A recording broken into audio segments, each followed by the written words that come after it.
पौष मास की वो हाड़ कंपा देने वाली शीतलहर, जब सारा संसार अपनी रजाइयों में दुबका होता था, कनकधारा गांव की पगडंडियों पर एक दिव्य हलचल शुरू होती थी। मां यशोदा का जीवन अभावों की एक लंबी दास्तान था, पर उसके भीतर एक ऐसी ज्योति जल रही थी जिसे वक्त की कोई भी आंधी बुझा नहीं सकती थी। उसके कानों में आज भी उन महाज्ञानी मां के शब्द अमृत बनकर घुलते थे, जिन्होंने उसे जीवन का सबसे बड़ा रहस्य बताया था।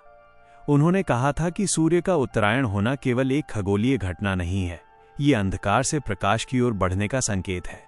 उन्होंने यशोदा को सिखाया था कि यदि वह मकर संक्रांति के पावन दिन सूर्योदय से पूर्व स्नान कर निराहार रहकर अपनी सामर्थ्य के अनुसार दान करे और पूरी श्रद्धा से सत्यनारायण कथा का श्रवण करे, तो उसका यह अटूट विश्वास ही उसके पुत्र गोपाल के प्राणों का रक्षक बनेगा। यशोदा के लिए ये शब्द मात्र निर्देश नहीं, ईश्वर का आदेश बन गए थे। वो गरीब थी। पति के जाने के बाद उसके पास केवल एक छोटा सा खेत और उससे भी छोटा सा घर बचा था, लेकिन उसका संकल्प हिमालय जैसा अडिग था। साल दर साल जब पूरा गांव कड़ाके की ठंड में ठिठुर रहा होता, यशोदा अंधेरे में उठकर बर्फीली नदी के ठंडे पानी में डुबकी लगाती। उसके हाथ पांव सुन्न पड़ जाते, गला बैठने लगता, पर उसकी आत्मा में भक्ति की एक ऐसी अग्नि प्रज्वलित थी जो उसे कभी रुकने नहीं देती थी। वो नदी से लौटकर अपने आंगन को गोबर से लीपती, उसे पवित्र करती और फिर शुरू होता दान का वो सिलसिला जो दुनिया की नज़रों में छोटा था, पर ईश्वर की नज़रों में अनमोल। वो साल भर एक एक दाना अनाज, एक एक तिल और गुड़ की एक एक डली सहेजती। कभी अपनी फटी पुरानी साड़ियों में से सबसे अच्छी साड़ी निकालती और नम आंखों से उसे दान के लिए रख देती। उसके पास स्वर्ण नहीं था, पर उसके हृदय का स्वर्ण हर दान के साथ चमकता था। देखते ही देखते 10 वर्ष बीत गए। गोपाल, जो बचपन में इतना दुर्बल था कि हवा का एक झोंका उसे बीमार कर देता था, अब एक ऊर्जावान और हट्टा कट्टा बालक बन चुका था। गांव के वे लोग जो कभी उसे देखकर सिर हिला देते थे, अब यशोदा की भक्ति के आगे शीश झुकाते थे। वे कहते थे कि ये केवल भोजन का असर नहीं, ये उस मां की तपस्या का प्रताप है जिसने साक्षात मृत्यु को भी घर की चौखट के बाहर रोक दिया है।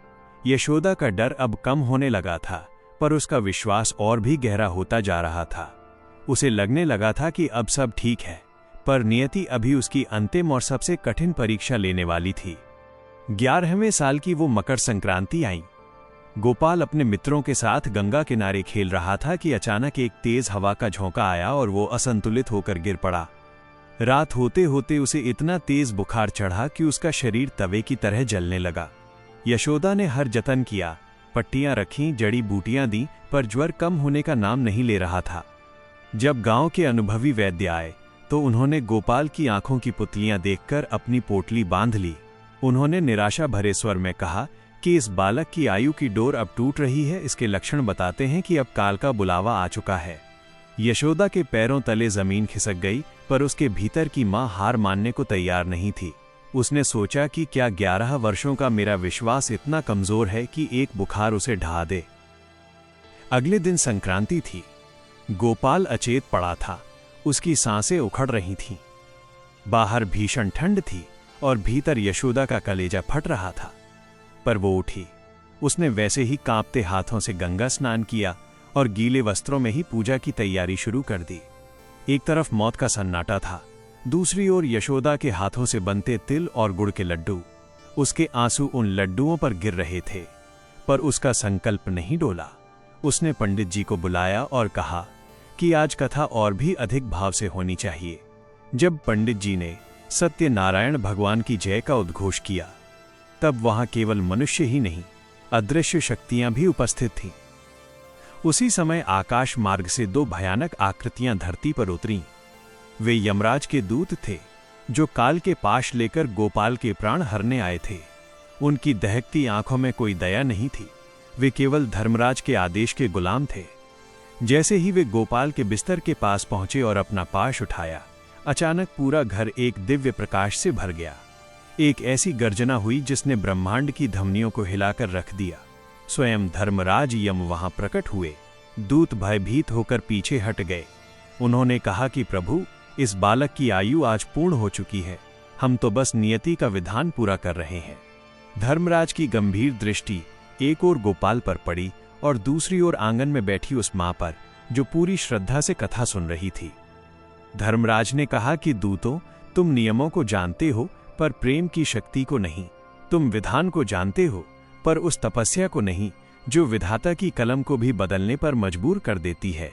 देखो इस माँ को, इसके 11 वर्षों के व्रत, इसके एक एक दान और इसकी अखंड श्रद्धा ने आज इस घर के चारों ओर एक ऐसा सुरक्षा कवच बना दिया है जिसे स्वयं काल भी नहीं भेद सकता।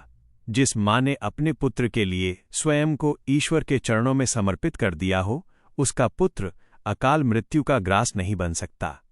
धर्मराज ने वहीं खड़े होकर गोपाल को जीवन दान दिया और दूतों के साथ अंतर्धान हो गए। इधर पंडित जी ने जैसे ही कथा का अंतिम श्लोक पढ़ा, गोपाल ने एक लंबी सांस ली और अपनी आंखें खोल दीं। उसका बुखार चमत्कारिक रूप से उतर चुका था। उसने अपनी माँ को पुकारा और यशोदा, जो पिछले कई घंटों से पत्थर की मूरत बनी बैठी थी, अपने पुत्र को जीवित देखकर फूट फूट कर रो पड़ी।